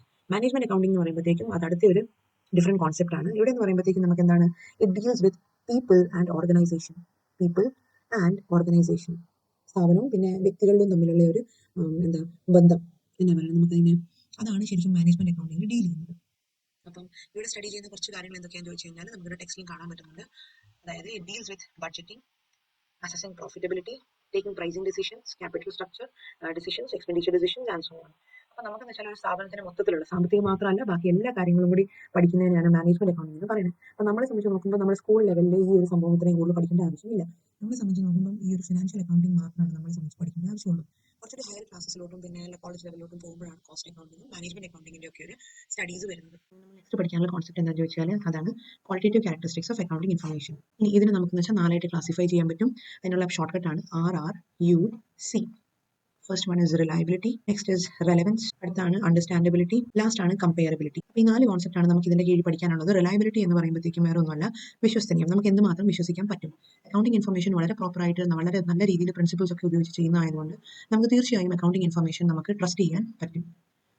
നെക്സ്റ്റ് ആണ് റെലവൻസ്. റെലവൻറ്റ് എന്ന് പറയുമ്പോഴത്തേക്കുള്ള വാക്കിന്റെ അർത്ഥം തന്നെ അത് വാല്യൂബിൾ ആണോ എന്നുള്ളതാണ്. അപ്പം നമുക്ക് നമ്മുടെ അക്കൗണ്ടിംഗ് ഇൻഫർമേഷൻ നമുക്കറിയാം. നമുക്ക് ഒരു അക്കൗണ്ടിംഗ് ഇയർ, അതായത് 1 ഏപ്രിൽ തൊട്ട് 31 മാർച്ച് വരെയാണ് ഒരു അക്കൗണ്ടിംഗ് ഇയർ റൺ ചെയ്യുന്നത്. അപ്പം ഒരു വർഷത്തിനുള്ളിൽ നമ്മൾ എന്തൊക്കെ കാര്യങ്ങൾ വരുന്നു അത് മാത്രമേ ഇതിൻ്റെ അകത്ത് റെക്കോർഡ് ചെയ്യുള്ളൂ. ഇനി അടുത്ത വർഷത്തിൽ റെക്കോർഡ് ചെയ്യേണ്ട കാര്യങ്ങളെല്ലാം അത് അടുത്ത വർഷത്തിന്റെ അക്കൗണ്ട്സിലായിരിക്കും കയറി പോകുന്നത്. അപ്പം നമുക്ക് എന്താണ്, ആ ഏത് വർഷത്തിലെ റെലവൻറ്റ് ഇൻഫർമേഷൻ ഉണ്ടോ അത് ആ വർഷത്തിൽ മാത്രമേ നമുക്ക് കാണിക്കുകയുള്ളൂ. അപ്പം നമുക്ക് എന്ത് ചെയ്യാം, നമുക്ക് നമ്മുടെ അക്കൗണ്ട്സ് ഒക്കെ മോണിറ്റർ ചെയ്യാനും ഒക്കെ എളുപ്പമുണ്ട്. അതാണ് ഉദ്ദേശിക്കുന്നത്. നെക്സ്റ്റ് ആണ് അണ്ടർസ്റ്റാൻഡബിലിറ്റി. അണ്ടർസ്റ്റാൻഡബിലിറ്റി എന്ന് പറയുമ്പോൾ വേറെ ഒന്നുമല്ല, അക്കൗണ്ടിംഗ് ഇൻഫർമേഷൻ പ്രോപ്പറായിട്ട് സിസ്റ്റമാറ്റിക് ചെയ്യുന്ന ഒരു ആൾട്ടായതുകൊണ്ട് തന്നെ അത് അണ്ടർസ്റ്റാൻഡ് ചെയ്യാൻ, അത്യാവശ്യം ഒരു അക്കൗണ്ടിംഗ് നോളജ് ഉള്ള ഒരാൾക്ക് അണ്ടർസ്റ്റാൻഡ് ചെയ്യാനും അതിൽ നിന്ന് ഒരു പ്രോപ്പർ ആയിട്ടുള്ള ഒരു ജഡ്ജ്മെന്റ് കിട്ടാനും എളുപ്പമാണ്. അതായത് ഒരു പ്രോഫിറ്റ് ആൻഡ് ലോസ് അക്കൗണ്ട് കണ്ടു കഴിഞ്ഞാൽ ഒരു സ്ഥാപനം പ്രോഫിറ്റിലാണോ അതോ ലോസിലാണോ പോകുന്നത് എന്നൊക്കെ നമുക്ക് ആദ്യം മനസ്സിലാക്കാൻ പറ്റാവുന്നുള്ളൂ. ഇനി ലാസ്റ്റ് കോൺസെപ്റ്റ് ആണ് കമ്പയറബിലിറ്റി. കമ്പയറബിൾ എന്ന് പറയുമ്പോഴത്തേക്കും നമ്മൾ ഇത്രയേ ഉള്ളൂ, നമ്മൾ സാധാരണ ഒരു ഫാമിലിയിലൊക്കെ കമ്പയർ ചെയ്യുമല്ലോ. സെക്കൻഡ് ക്ലാസ്സിൽ CBSE പഠിക്കുന്ന ഒരു കുട്ടി, നമ്മൾ ആ കുട്ടീനെ കമ്പയർ ചെയ്യുവാണ് ഫിഫ്ത്തിൽ പഠിക്കുന്ന സ്റ്റേറ്റിൽ പഠിക്കുന്ന ഒരു കുട്ടിയായിട്ട്. അപ്പം ഇതിനെ കമ്പയർ ചെയ്യാൻ പറ്റുന്ന രണ്ട് കാര്യങ്ങളാണോ? ഒരിക്കലും അല്ല. ഇതേപോലെ തന്നെയാണ് അക്കൗണ്ടിങ് ഇൻഫർമേഷൻ എന്ന് പറയുമ്പോൾ അത് കമ്പയറബിൾ ആവുന്നത് എങ്ങനെയാണ്? അവ ഒരേ രീതിയിൽ രണ്ട് കമ്പനിയുടെ, കമ്പനി എയുടെയും കമ്പനി ബിയുടെയും ഒരേ രീതിയിൽ ചെയ്താൽ മാത്രമാണ് അതിനെ നമുക്ക് കമ്പയർ ചെയ്യാൻ പറ്റുന്നത്. നമ്മുടെ ഇപ്പോൾ എക്സാമ്പിൾ വെച്ച് പറയുകയാണെങ്കിൽ രണ്ടാം ക്ലാസ് CBSE പഠിക്കുന്ന ഒരു കുട്ടിയും രണ്ടാം ക്ലാസ് അടുത്ത സ്കൂളിൽ വേറൊരു പഠിക്കുന്ന സെക്കൻഡ് ക്ലാസ്സിൽ പഠിക്കുന്ന കുട്ടിയെ വെച്ച് കമ്പയർ ചെയ്താൽ മാത്രമാണ് അത് കമ്പയറബിൾ ആവുന്നത്. അപ്പോൾ അക്കൗണ്ടിങ് ഇൻഫർമേഷൻ എന്ന് പറയുമ്പോഴത്തേക്കും ഇത് നമ്മുടെ ഇന്ത്യയിൽ മൊത്തത്തിൽ പ്രോപ്പർ ആയിട്ടുള്ള ഒരേ ഒരു സിസ്റ്റമിൽ നമ്മൾ ഫോളോ ചെയ്യുന്ന കോൺസെപ്റ്റ് ആയതുകൊണ്ട് നമ്മൾ എവിടുത്തെ 2-3 കമ്പനീസിനെ വെച്ച് കമ്പയർ ചെയ്താൽ പോലും നമുക്ക് അതിന്റെ റിസൾട്ട്സിനെ കമ്പയർ ചെയ്യാനും അതിൽ നിന്നുള്ള ഇന്റർപ്രിട്ടേഷൻ എടുക്കാനും പറ്റും. ഇനി അടുത്ത നമുക്ക് പഠിക്കാനുള്ളതാണ് ഒബ്ജക്റ്റീവ്സ് ഓഫ് അക്കൗണ്ടിങ്. അതായത് നമ്മൾ അക്കൗണ്ടിങ് ചെയ്യുന്നതിന് പിന്നിലുള്ള എന്തൊക്കെ ലക്ഷ്യങ്ങളാണ്, why do we do accounting എന്നൊക്കെ നമുക്ക് വേണമെങ്കിൽ പറയാം. അത് വേറെ ഒന്നും കൊണ്ടല്ല, നമുക്കറിയാം, വളരെ സിമ്പിൾ ആയിട്ടുള്ള ഉദ്ദേശങ്ങളേ ഉള്ളൂ. ഒന്നാമത്തെന്ന് പറയുമ്പോൾ maintenance of records of business transactions. അപ്പം നമ്മളെ സംബന്ധിച്ച് നോക്കുമ്പോൾ നമുക്കറിയാം, ഒരു ബിസിനസ്മാനെ സംബന്ധിച്ച് നോക്കുമ്പോൾ അയാൾ ഒരു ദിവസത്തിൽ നടക്കുന്ന ഇത്രയും ട്രാൻസാക്ഷൻസ് ഉണ്ടെങ്കിൽ ഇതെല്ലാം അയാളെ കൊണ്ട് ഓർത്തിരിക്കുക എന്ന് പറയുമ്പോഴത്തേക്കും അത് പോസിബിൾ ആയിട്ടുള്ള ഒരു കാര്യം അല്ല. അപ്പോൾ അതുകൊണ്ട് എന്ത് ചെയ്യും, ഇറ്റ്സ് ബെറ്റർ അയാൾ എന്ത് ചെയ്യണം, അയാൾ എഴുതി വെക്കണം. അപ്പോൾ നമുക്ക് പ്രോപ്പർ ആയിട്ടുള്ള രീതിയിൽ നമുക്ക് റെക്കോർഡ്സ് മെയിൻറ്റെയിൻ ചെയ്താൽ മാത്രമാണ് നമുക്ക് മാസത്തിന്റെ അവസാനമോ എന്തെങ്കിലും നമുക്ക് പ്രോപ്പറായിട്ട് മനസ്സിലാക്കാൻ പറ്റുന്നത്, നമ്മുടെ ബിസിനസ് മേളിലോട്ടാണോ താഴത്തോട്ടാണോ വരുന്നത് എന്നുള്ളത് അറിയാൻ പറ്റുന്നത്. ആദ്യത്താണ് എന്ത്, അക്കൗണ്ടിങ് ചെയ്യുന്നതിന്റെ മെയിൻ ഉദ്ദേശമാണ് ബിസിനസ് ട്രാൻസാക്ഷൻസിന്റെ റെക്കോർഡ് ഉണ്ടാക്കുക. ഇനി രണ്ടാമത്താണ് എന്ത്, പ്രോഫിറ്റ് ഓർ ലോസ്. അതായത് നമ്മുടെ ബിസിനസ് പ്രോഫിറ്റിലാണോ ലോസിലാണോ പോകുന്നത് എന്ന് മനസ്സിലാക്കുക എന്നുള്ളതാണ് അടുത്ത ഒരു main objective of accounting. Accounting ചെയ്യുന്നതിന്റെ മെയിൻ ഉദ്ദേശം ബിസിനസ് പ്രോഫിറ്റിലാണെങ്കിൽ അത് അതിന്റെ അർത്ഥം അത്യാവശ്യം നല്ല രീതിയിലാണ് ബിസിനസ് പോകുന്നതെന്ന് മനസ്സിലാക്കാൻ പറ്റും. ഇനി അഥവാ ലോസിലാണ് പോകുന്നതെങ്കിലോ നമുക്ക് മനസ്സിലാക്കാൻ പറ്റും, സ്റ്റിൽ നമുക്ക് എവിടെയോ ഇംപ്രൂവ്മെന്റ് കൊണ്ടുവരേണ്ട ആവശ്യമുണ്ട് എന്ന് നമുക്ക് ഇതിൽ നിന്ന് മനസ്സിലാക്കാൻ പറ്റും. അതാണ് സെക്കൻഡ് പോയിന്റ് ആയിട്ടുള്ള calculation of profit and loss എന്നുകൊണ്ട് ഉദ്ദേശിക്കുന്നത്. ഇനി അടുത്താണ് മൂന്നാമത്താണ് ഡിപിക്ഷൻ ഓഫ് ഫിനാൻഷ്യൽ പൊസിഷൻ. നമുക്കറിയാം, ഓൾറെഡി നമ്മൾ പഠിച്ച കാര്യങ്ങളാണ്. ഫിനാൻഷ്യൽ പൊസിഷൻ അറിയാൻ വേണ്ടിയിട്ട്, അല്ലെങ്കിൽ അറിയുന്നത് എന്തിനാണ്, എന്നാൽ മാത്രമാണ് നമ്മുടെ ബിസിനസ്മാനിന് അറിയാൻ പറ്റുന്നത് അയാളുടെ ബിസിനസ് സക്സസ് ആണോ അത് ഫെയിലിയർ ആണോ എന്ന് അറിയാൻ പറ്റുന്നത്. സക്സസ് ആണെങ്കിൽ അയാൾക്കറിയാം ഇനിയും കൂടുതൽ ഹയർ ആയിട്ടുള്ള ഒബ്ജക്റ്റീവ്സ് വെക്കാനും അതേപോലെ സ്ട്രാറ്റജീസ് എടുക്കാനും പുള്ളിക്ക് ഒരു മോട്ടിവേഷൻ തോന്നും. ഇനി നമ്മുടെ ബിസിനസിന്റെ പൊസിഷൻ വളരെ താഴത്തോട്ടാണ് പോകുന്നത്, അയാളുടെ മോശമായിട്ടുള്ള സ്ഥിതിയാണ് കാണിക്കുന്നതെങ്കിലോ അപ്പം അയാൾക്ക് മനസ്സിലാവും ഇനിയും എന്താണ് ഗുഡ് ആയിട്ടുള്ള ഡിസിഷൻസ് എടുക്കണം, ചേഞ്ചസ് കൊണ്ടുവരണം എന്നൊക്കെ ഇയാൾക്ക് മനസ്സിലാക്കാനും അതേപോലെ തന്നെ അപ്രോപ്രിയേറ്റ് ഡിസിഷൻസ് എടുക്കാനും സഹായിക്കുന്നതാണ് financial position of A business. അപ്പം നമുക്കറിയാം, ഇപ്പോൾ വേരിയസ് അക്കൗണ്ടിങ് ഫോംസ് ഉണ്ട്, ലൈക്ക് ബാലൻസ് ഷീറ്റ് ഉണ്ട്. പിന്നെ ബാലൻസ് ഷീറ്റാണ് ഏറ്റവും ആദ്യത്തെ ഒരു ബാലൻസ് ഷീറ്റാണ് നമ്മുടെ ഏറ്റവും ആവശ്യമുള്ള ഒരു document as far as business concern. Balance ഷീറ്റിൽ നമ്മൾ വിളിക്കുന്ന പേര് തന്നെ പൊസിഷൻ സ്റ്റേറ്റ്മെന്റ് എന്നാണ്. ബിക്കോസ് അവിടെ പ്രോഫിറ്റ്സ് അല്ലെങ്കിൽ ലോസസിനേക്കാളും കൂടുതൽ അവിടുത്തെ ബിസിനസിന്റെ പൊസിഷനെയാണ് അവ കാണിക്കുന്നത്. ഇനി നാലാമത്തെ പോയിന്റ് ആണ് providing accounting information to its users. അപ്പോൾ നമ്മൾ ഓൾറെഡി പഠിച്ചായിരുന്നു അക്കൗണ്ടിംഗ് ഇൻഫർമേഷൻ ആവശ്യപ്പെടുന്ന ആരൊക്കെയാണ്. നമ്മുടെ ബിസിനസിനെ പറ്റി അറിയാനുള്ള താല്പര്യം സ്വാഭാവികമായിട്ടും അതിന്റെ ഇന്റേണൽ യൂസേഴ്സിനുണ്ട്, അതേപോലെ തന്നെ നമ്മൾ പഠിച്ചായിരുന്നു എക്സ്റ്റേണൽ യൂസേഴ്സിനും ഉണ്ട്. അതായത് ഇന്റേണൽ യൂസേഴ്സ് എന്ന് പറയുമ്പോൾ നമുക്കറിയാം നമ്മുടെ കമ്പനിയിൽ അല്ലെങ്കിൽ ബിസിനസിന്റെ ഇൻസൈഡിലുള്ളവർ, ഉള്ളിലുള്ളവരെയാണ് ഇന്റേണൽ യൂസേഴ്സ് എന്ന് പറഞ്ഞത്. എക്സ്റ്റേണൽ യൂസേഴ്സ് എന്ന് പറയുമ്പോൾ നമുക്കറിയാം ഔട്ട്സൈഡ് അല്ലെങ്കിൽ ഔട്ട്സൈഡിലുള്ള ആൾക്കാരെയാണ് എക്സ്റ്റേണൽ യൂസേഴ്സ് എന്ന് പറയുന്നത്. ഇനി അവ ആരൊക്കെയായിരുന്നു നമ്മൾ ഓൾറെഡി പഠിച്ചതാണ്. ഇന്റേണൽ യൂസേഴ്സ് എന്ന് പറയുമ്പോഴത്തേക്കും ഓണേഴ്സ് വരുന്നുണ്ട്, ഡയറക്ടേഴ്സ് വരുന്നുണ്ട്, ബോർഡ് ഓഫ് ഡയറക്ടേഴ്സ് വരുന്നുണ്ട്, അതേപോലെ നമ്മുടെ എംപ്ലോയീസ് വരുന്നുണ്ട്. ഇവ എല്ലാവർക്കും എന്താണ് നമ്മുടെ ബിസിനസ് എങ്ങനെ പോകുന്നു എന്നറിയാനുള്ള ഒരു താല്പര്യമുള്ളവരാണ്. ഇനി എക്സ്റ്റേണൽ യൂസേഴ്സ് എന്ന് പറയുമ്പോഴത്തേക്കും ഇവയിൽ വരുന്നത് നമ്മുടെ ബിസിനസ്സിന് ഔട്ട്സൈഡ് ഉള്ളവരാണ്. But still they will be interested in our business. അപ്പോൾ അവ ആരൊക്കെയാണ് നമ്മൾ ഓൾറെഡി പഠിച്ചായിരുന്നു. ഗവൺമെന്റ് ഉണ്ടായിരുന്നു, സൊസൈറ്റി ഉണ്ടായിരുന്നു, പിന്നെ അതേപോലെ നമ്മുടെ ഷെയർ ഹോൾഡേഴ്സ് ഉണ്ടായിരുന്നു. അപ്പോൾ ഇങ്ങനത്തെ ആൾക്കാരെല്ലാവരും നമ്മുടെ ബിസിനസിനെ പറ്റി അറിയാൻ താല്പര്യമുള്ളവരാണ്. And we call them as external users of accounting information. നമ്മൾ അടുത്ത പഠിക്കാനുള്ളതാണ്, അതായത് ബേസിക് ടേംസ് ഇൻ അക്കൗണ്ടിംഗ്. അപ്പോൾ ഇതിൽ നമ്മൾ നോക്കുകയാണെങ്കിൽ നമുക്കറിയാം അക്കൗണ്ടിംഗ് ഇൻഫർമേഷൻ അറിയാൻ വേണ്ടി അല്ലെങ്കിൽ അക്കൗണ്ടൻസി പഠിക്കാൻ വേണ്ടിയിട്ട് നമുക്ക് ചില ഇൻഫർമേഷൻ അല്ലെങ്കിൽ ചില ടേംസ് അറിഞ്ഞിരിക്കേണ്ടത് അത്യാവശ്യമാണ്. ഇനി അവ എന്തൊക്കെയാണെന്ന് നോക്കാം. ഏറ്റവും ആദ്യമേ വരുന്നതാണ് entity. First one is entity. Entity എന്ന് പറയുമ്പോൾ നമുക്ക് സിംപ്ലി പറഞ്ഞു കഴിഞ്ഞാൽ ഇത്രയേ ഉള്ളൂ, ഇറ്റ്സ് എൻ ഓർഗനൈസേഷൻ അല്ലെങ്കിൽ എന്താണ് ഒരു സ്ഥാപനം എന്നൊക്കെ സിംപ്ലി മലയാളത്തിൽ വേണ്ടി പറയാം. അപ്പോൾ നമ്മൾ ഒരു എക്സാമ്പിൾ ചെയ്താൽ നോക്കാം. ഇപ്പം നമ്മൾ ബാറ്റ എന്ന് പറയുന്ന ഒരു എൻറ്റിറ്റിയാണ്, ഒരു സ്ഥാപനമാണ്. ഇനി നമുക്ക് പറയാം നെസ്ലെ എന്ന് പറയുന്ന ഒരു കമ്പനിയാണ് നമുക്കറിയാം. നെസ്ലെ എന്ന് പറയുന്നത് നമുക്കൊരു ഓർഗനൈസേഷൻ ആണ് അല്ലെങ്കിൽ ഒരു എൻറ്റിറ്റി ആണ് എന്ന് നമുക്ക് വിളിക്കാൻ പറ്റും. ഇനി ഇപ്പോൾ ഒരു ABC ലിമിറ്റഡ്, നമ്മുടെ അക്കൗണ്ടിംഗ് ക്വസ്റ്റൻസിലെല്ലാം നമ്മൾ കാണാറുണ്ട്, ABC ലിമിറ്റഡ് സ്ഥാപിച്ചു, XYZ കമ്പനി സ്ഥാപിച്ചു എന്നൊക്കെ പറയുമ്പോൾ എന്താണ്, അതും ഒരു ഓർഗനൈസേഷൻ ആണ്. അപ്പം ഇതെല്ലാം എന്താണ്, ഇതിനെല്ലാത്തിനും നമുക്ക് നമ്മുടെ ഓർഗനൈസേഷൻ അല്ലെങ്കിൽ എൻറ്റിറ്റി എന്ന് നമുക്ക് വിളിക്കാൻ പറ്റും. നെക്സ്റ്റ് ആണ് ട്രാൻസാക്ഷൻ. ട്രാൻസാക്ഷൻ എന്ന് പറയുമ്പോൾ വേറെ ഒന്നുമല്ല, ഓരോ ഇടപാടുകൾ അല്ലെങ്കിൽ എന്താണ് നമുക്ക് ട്രാൻസാക്ഷൻ നമുക്ക് ശരിക്കും പറഞ്ഞാൽ മലയാള ഭാഷയിൽ നമ്മൾ പറയും ഇടപാട്. പക്ഷേ അത് മാത്രമല്ല, ഈ ഇടപാട് എന്ന് പറയുമ്പോഴത്തേക്കും ബിസിനസിന്റെ അകത്ത് തന്നെ നമ്മൾ അക്കൗണ്ടിംഗ് ടേംസിൽ നോക്കിക്കഴിഞ്ഞാൽ ഇവിടെ എന്ത് ഇടപാടാണ് നമ്മൾ ട്രീറ്റ് ചെയ്യുന്നത്, we only consider money exchange. പൈസയുടെ അല്ലെങ്കിൽ സാമ്പത്തികമായിട്ടുള്ള എക്സ്ചേഞ്ച് എവിടെ നടക്കുന്നു അതിന് മാത്രമാണ് നമ്മൾ ട്രാൻസാക്ഷൻ എന്ന് വിളിക്കുക. അപ്പോൾ നമ്മൾ ജസ്റ്റ് ഒരു എക്സാമ്പിൾ ചെയ്ത് മനസ്സിലാക്കാം. ട്രാൻസാക്ഷൻ എന്ന് പറയുമ്പോൾ ഇപ്പോൾ ഒരു എംപ്ലോയി 10 o'clock 10 മണിക്ക് വരേണ്ട ഒരു എംപ്ലോയി അയാൾ എന്ത് ചെയ്യുന്നു, 9 o'clock തന്നെ വരുന്നു. അയാൾ സിൻസിയറിറ്റി കൂടിയിട്ട് 9 o'clock വന്ന് തന്നെ അയാളുടെ ജോലികൾ തുടങ്ങുന്നു. പക്ഷേ ഇവിടെ എന്താണ്, 10 മണിക്ക് വരുന്ന ഒരു എംപ്ലോയിനെ സംബന്ധിച്ച് നോക്കുമ്പോൾ 9 മണിക്ക് വരുന്ന ആൾക്ക് കൂടുതൽ സമയം കിട്ടുന്നുണ്ട്. അയാൾ കുറച്ചുകൂടി പ്രൊഡക്റ്റീവായിട്ട് നല്ല രീതിയിൽ വർക്ക് ചെയ്യുന്ന എംപ്ലോയി ആണ്. പക്ഷേ ഇവ രണ്ടും നമ്മളെ സംബന്ധിച്ച് നോക്കുമ്പോൾ ഇവിടെ നമുക്കൊരു ട്രാൻസാക്ഷൻ ആണോ ചോദിച്ചാൽ അല്ല. ബിക്കോസ് ഇവിടെ നമുക്കൊരു മണി എക്സ്ചേഞ്ച് വരുന്നില്ല. ഇനി മാസത്തിന്റെ അവസാനം നമ്മൾ ഈ ഒരു എംപ്ലോയിക്ക് നമ്മൾ എന്ത് ചെയ്യുകയാണ്, 10 മണിക്ക് വരുന്ന എംപ്ലോയിക്ക് നമ്മൾ എന്ത് ചെയ്യണം, നമ്മളിപ്പോൾ ഒരു 10,000 rupees കൊടുക്കാന്ന് വെച്ചോ. അപ്പം 9 മണിക്ക് സ്ഥിരം വന്നുകൊണ്ടിരുന്ന എംപ്ലോയി കുറച്ചുകൂടി പ്രൊഡക്റ്റീവ് ആണ്. അപ്പം നമുക്ക് എന്ത് ചെയ്തു, നമ്മൾ അയാൾക്കൊരു 12,000 റുപ്പീസ് നമ്മൾ കൊടുത്തു. ദാറ്റ് മീൻസ് 12,000 എന്ന് പറയുമ്പോൾ 2,000 എക്സ്ട്രാ ആണ് നമ്മൾ കൊടുത്തത്. അപ്പോൾ ഈ അഡീഷണൽ ഒരു കാര്യം നമ്മളത് കൊടുത്തപ്പം ഇത് ട്രാൻസാക്ഷൻ ആണോ എന്ന് ചോദിച്ചാൽ തീർച്ചയായും ആണ്. ബിക്കോസ് ഇവിടെ എന്താണെന്ന് വെച്ചാൽ ഒരു എംപ്ലോയി നല്ല കാര്യം ചെയ്തു അല്ലെങ്കിൽ ഒരു മോശം കാര്യം ചെയ്തു എന്ന് പറയുമ്പം അത് ബിസിനസിനെ വർക്കിനെ ഒക്കെ അഫക്ട് ചെയ്യും. പക്ഷേ അത് ഒരിക്കലും ഒരു ട്രാൻസാക്ഷൻ എന്ന് നമുക്ക് അതിനെ വിളിക്കാൻ പറ്റൂല. അതേ സ്ഥാനത്ത് അയാൾക്ക് എന്തെങ്കിലും ഇൻക്രിമെന്റ് കൊടുത്തു അല്ലെങ്കിൽ അയാൾക്ക് എന്തെങ്കിലും ഫൈൻ ചാർജ് ചെയ്തു ഡിക്രീസ് ചെയ്തു അയാളുടെ റെമ്യൂണറേഷൻ എങ്കിൽ അത് നമുക്ക് റെക്കോർഡ് ചെയ്യാൻ പറ്റും. അതിനെ നമുക്ക് ട്രാൻസാക്ഷൻ എന്നും നമുക്ക് വിളിക്കാൻ പറ്റും. ഇനി മൂന്നാമത്തെ ഒരു ടേം ആണ് അസറ്റ്സ്. അസറ്റ്സ് എന്ന് പറയുമ്പോൾ മലയാള ഭാഷയിൽ നമ്മൾ പറയുവാണെങ്കിൽ അതിനെ ജസ്റ്റ് മലയാളത്തിൽ ഒരു ട്രാൻസ്ലേഷൻ മാത്രം പറയുകയാണെങ്കിൽ നമുക്കറിയാം ആസ്തി എന്ന് വേണമെങ്കിൽ പറയാം. ഇനി ബിസിനസിനെ സംബന്ധിച്ച് നോക്കുമ്പോൾ ഈ ആസ്തി എന്ന് പറയുമ്പോൾ ഏതൊക്കെ രീതിയിലാവാം? ബിസിനസിനെ സംബന്ധിച്ച് നോക്കുമ്പോഴത്തേക്കും ആസ്തി എന്ന് പറയുമ്പോൾ നമുക്ക് ഇതിനെ രണ്ടായിട്ട് ക്ലാസിഫൈ ചെയ്യാം. ഫസ്റ്റ് വൺ എന്ന് പറയുമ്പോൾ ചില ആസ്തി നമുക്ക് എന്ത് ചെയ്യുന്നു, വളരെ ചെറിയൊരു കാലത്തേക്ക് നമുക്ക് അതിന്റെ ബെനിഫിറ്റ് കിട്ടുന്നു. ഇപ്പം നമ്മുടെ ഡെയിലി ലൈഫ് വെച്ച് നോക്കുവാണെങ്കിൽ നമ്മൾ ഫുഡ് മേടിക്കുന്നു. ഫുഡ് മേടിക്കാൻ കൂടി പോയി കഴിഞ്ഞാൽ ഇപ്പോൾ ഒരു ബിരിയാണിയോ അല്ലെങ്കിൽ എന്തെങ്കിലും ഒരു പാക്കറ്റ് ഫുഡോ മേടിക്കാൻ ഒരു 10 രൂപ തൊട്ട് 100, 150, 200 ആ റേഞ്ച് വരെ നമുക്ക് നോക്കാം അല്ലേ. അപ്പോൾ അത് നമ്മൾ ഇത്രയും രൂപ ചിലവാക്കുന്നു. അതിന്റെ ബെനിഫിറ്റ് എത്രയാണ്? ഒരു നേരത്തെ അല്ലെങ്കിൽ ഒരു 1 ഡേ, ഒരു ദിവസത്തേക്ക് അതിന്റെ ഒരു സന്തോഷം കിട്ടുന്നു അല്ലേ, അത്രേ ഉള്ളൂ. പിന്നീട് അടുത്ത ദിവസം നമ്മൾ വീണ്ടും ആ ഒരു ഫുഡ് വേറെ ഒരു ഫുഡ് കഴിക്കാൻ പോകേണ്ടതാണ്. അപ്പം ഇതുപോലെ തന്നെയാണ് ബിസിനസിനെ സംബന്ധിച്ച് നോക്കുമ്പം കുറഞ്ഞ ചെലവിൽ എന്ന് പറയുമ്പോൾ നമുക്ക് ഇന്ന് നോക്കുക ബെനിഫിറ്റ് എന്ന് പറയുമ്പോഴത്തേക്കും വളരെ കുറവായിരിക്കും. ലെസ് ദാൻ 1 ഇയർ ആയിരിക്കും ബെനിഫിറ്റ് കൊണ്ടുവരിക. ഇനി ഇൻവെസ്റ്റ്മെന്റ് എന്ന് പറഞ്ഞാൽ അതും എന്താണ്, ലെസ് ആയിരിക്കും. അപ്പൊ ഇങ്ങനത്തെ ഈ ഫീച്ചേഴ്സ് ഉള്ള അസറ്റ്സിനെ നമുക്ക് പറയും കറന്റ് അസറ്റ്സ് എന്ന് പറയും, അല്ലെങ്കിൽ ഷോർട്ട് ടേം അസറ്റ്സ് എന്ന് വിളിക്കും. ഇനി ലോങ് ആണെങ്കിലോ നമുക്കറിയാം ഇതേ ഫീച്ചേഴ്സ് നേരെ ഓപ്പോസിറ്റ് ഇട്ടാൽ മതി. എന്താണ് ബെനിഫിറ്റ്സ് എന്ന് പറയുമ്പോൾ നമുക്ക് ഇതിന്റെ ബെനിഫിറ്റ് എന്ന് പറയുമ്പോൾ ദീർഘകാലത്തേക്ക് ഒരു വർഷത്തേക്കാളും കൂടുതൽ ബെനിഫിറ്റ് തരും. അതേപോലെ തന്നെ ഇൻവെസ്റ്റ് ചെയ്യുന്ന മണി എന്ന് പറയുമ്പോൾ അതൊരു വലിയൊരു തുകയായിരിക്കും. അതൊരു മോർ എന്ന് വേണമെങ്കിൽ പറയാം. Investment is more for A long term asset. ഇതാണ് രണ്ടും തമ്മിലുള്ള വ്യത്യാസം. ഇനി ഇതിന് ശരിക്കും പറഞ്ഞാൽ നമ്മൾ ലോങ് ടേം അല്ലെങ്കിൽ ഷോർട്ട് ടേം എന്ന് മാത്രമല്ല വിളിക്കുന്നത്, ഇവയ്ക്ക് രണ്ടിനും കറക്റ്റ് ആയിട്ടുള്ള ഒരു പേരുണ്ട്. അതാണ് ഷോർട്ട് ടേം ആയിട്ടുള്ള അസറ്റ്സിനെ നമ്മൾ വിളിക്കും കറന്റ് അസറ്റ്സ് എന്നും, ഇനി ലോങ് ടേം നേച്ചറുള്ള അസറ്റ്സിനെ നമ്മൾ വിളിക്കും ഫിക്സ്ഡ് അസറ്റ്സ് എന്നും. അപ്പോൾ ഇവിടെ പ്രത്യേകം നമ്മൾ പറഞ്ഞു. ഇനി ഡെയിലി ലൈഫിൽ നമ്മൾ ഫുഡിന്റെ കാര്യം പറഞ്ഞ പോലെ തന്നെയാണ്. ഫുഡ് പിന്നെ വെജിറ്റബിൾസ് ഇതൊക്കെ എന്ന് പറയുമ്പോൾ നമ്മൾ കുറഞ്ഞ ചെലവിൽ മേടിക്കുന്നു, കുറഞ്ഞ ഒരു ബെനിഫിറ്റാണ് നമുക്ക് തരുന്നത്. അത് കഴിക്കുമ്പോൾ മാത്രമുള്ള ഒരു ബെനിഫിറ്റാണ് നമുക്ക് കിട്ടുന്നത്. അതേപോലെ തന്നെ ലോങ് ടേമിൽ നമ്മൾ ചിന്തിച്ചാലോ, ഇപ്പം നമ്മളൊരു ഡ്രസ്സ് മേടിക്കുന്നു, ഒരു 1000, 2000 രൂപയുടെ നമ്മൾ ഡ്രസ്സ് മേടിച്ചു കഴിഞ്ഞാൽ അത് 100 പോലെയല്ല, അത് കൂടുതൽ നമ്മൾ പൈസ മുടക്കുന്നു. അതിന്റെ ബെനിഫിറ്റ് എന്ന് പറയുമ്പോൾ 1, 2 ദിവസത്തേക്ക് മാത്രമല്ല, നമ്മളത് അത്യാവശ്യം ഒരു 3, 4 വർഷം വേണമെങ്കിൽ നമ്മൾ അതിന് യൂസ് ചെയ്യും ആ ഡ്രസ്സ്.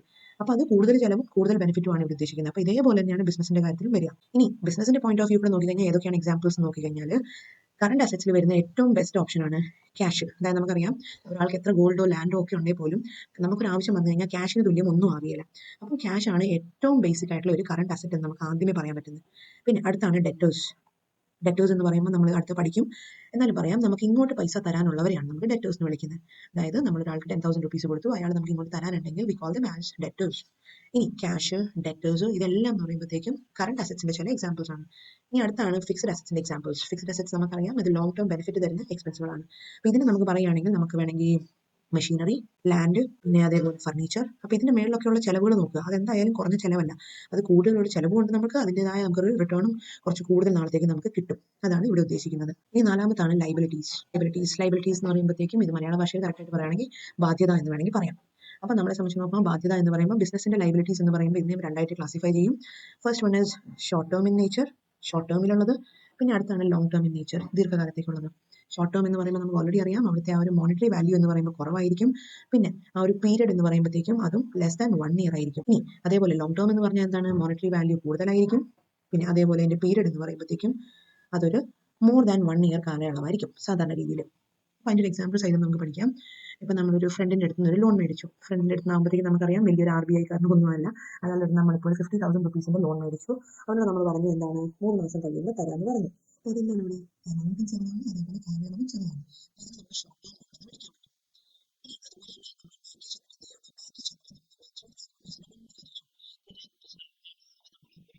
ബാങ്ക് 5 വർഷത്തിനുള്ളിൽ പേ ചെയ്യാമെന്ന് പറഞ്ഞു.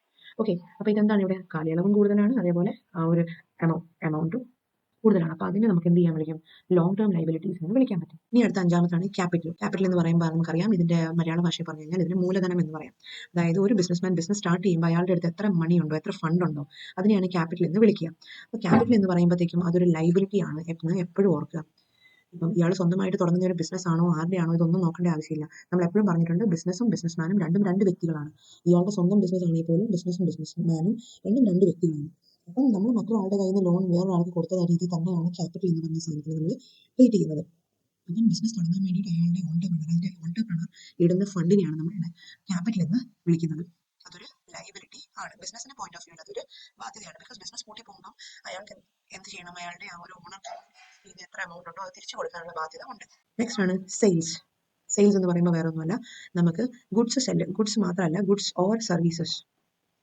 ഓർ സർവീസസിനെ സെല് ചെയ്യുമ്പോൾ കിട്ടുന്ന വരുമാനത്തിനെയാണ് നമുക്ക് എന്ത് ചെയ്യുക, സെയിൽസ് എന്ന് വിളിക്കാൻ പറ്റുന്നത്. ഇനി സെയിൽസ് എങ്ങനെയുണ്ട്, നമുക്ക് രണ്ട് രീതിയിൽ ക്ലാസിഫൈ ചെയ്യാൻ പറ്റും. ക്യാഷ് സെയിൽസും ഉണ്ട്, അതേപോലെ തന്നെ ക്രെഡിറ്റ് സെയിൽസും ഉണ്ട്. ക്യാഷ് സെയിൽസ് എന്ന് പറയുമ്പോഴത്തേക്കും നമ്മുടെ ബിസിനസ്സിൽ നിന്ന് ഒരാൾ സാധനം മേടിച്ചുകൊണ്ട് പോയി സെല് ചെയ്തു. അപ്പോൾ അയാൾ അന്നേരം തന്നെ എന്ത് ചെയ്തു, സാധാരണ രീതിയിൽ അങ്ങനെയാണല്ലോ സംഭവിക്കുക, നമ്മൾ അന്നേരം തന്നെ പൈസ പേ ചെയ്യും. അതിനെയാണ് ക്യാഷ് സെയിൽസ് എന്ന് പറയാം.